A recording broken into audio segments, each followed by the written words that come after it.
And welcome back to Comic Frontline, everybody. I am Brant Fowler, aka the Gonzogoose, back with you for another review, talking DC Rebirth, Nightwing issue number 1. This is written by Tim Seeley, with art by Javier Fernandez, colors by Chris Sotomayor, and letters by Carlos Mengual. I think that's how you pronounce it.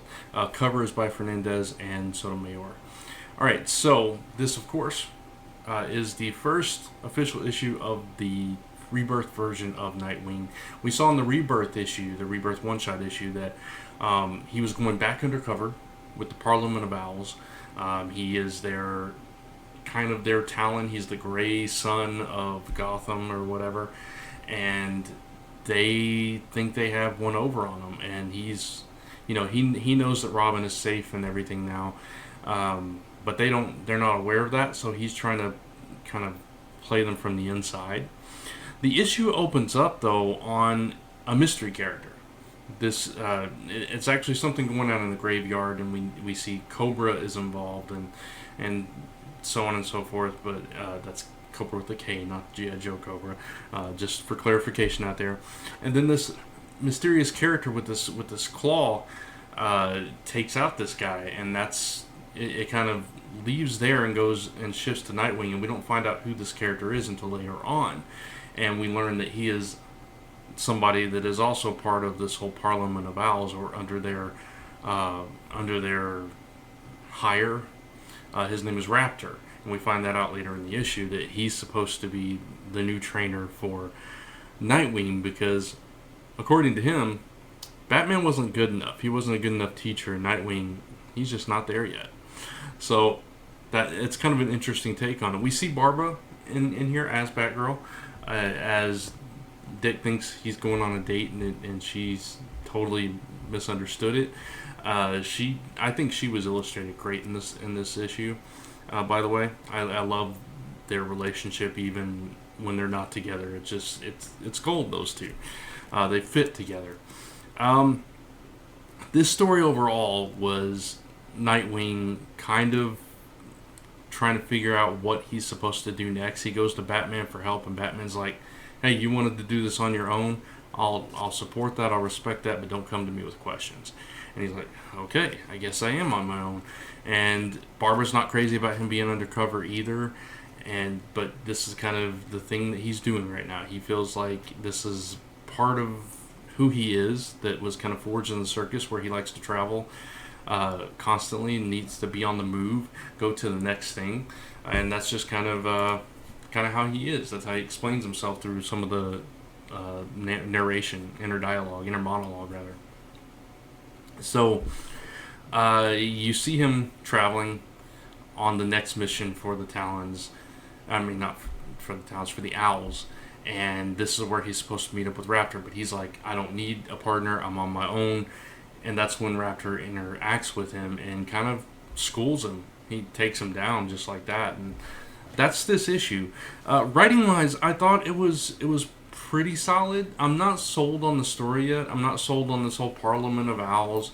I do love the joke that he played, Tim Seeley, the writer, played against the whole idea of the Owls continuing on, which I thought was kind of funny and kind of fitting. How he says, Nightwing is saying to himself, why don't these guys get a little bit more creative, go outside the box?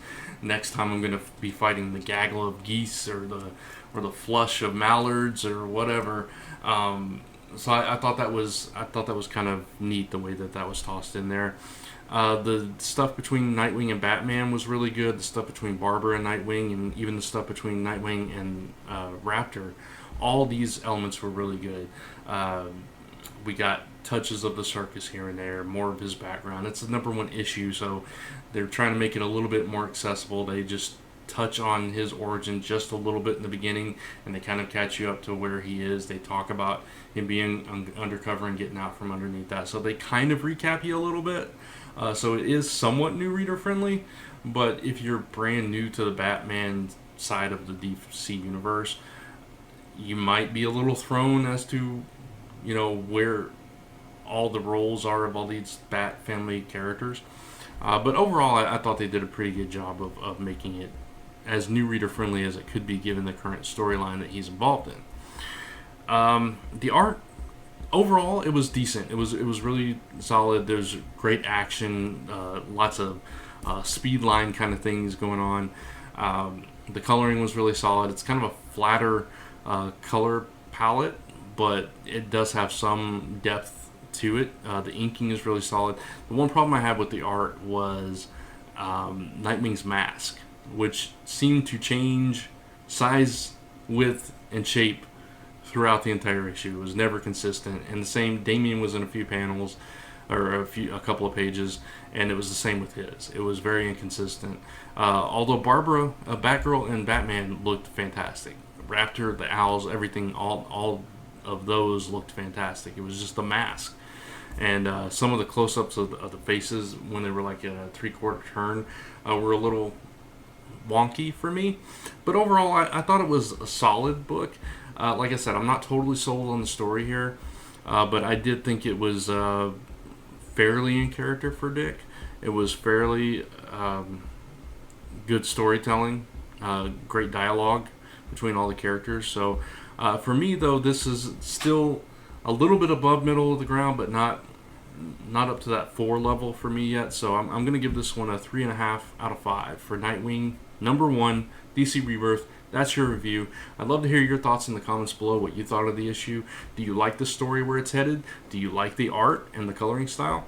Let me know. I'd love to hear your thoughts. And so that's going to wrap it up for this one. Check out all the other reviews. Of course, we'll have all the DC Rebirth books up today, probably. And, of course, other reviews filtering out through today and through the rest of the week. And much more content to come. And so that's going to wrap it up for this one. Be on the lookout. I'll be reviewing Batgirl #1 following this one. So take care, guys, and check out lastnumberpress.com, zone4podcast.com, commentfrontline.com, and I'll see you in the next video. Bye.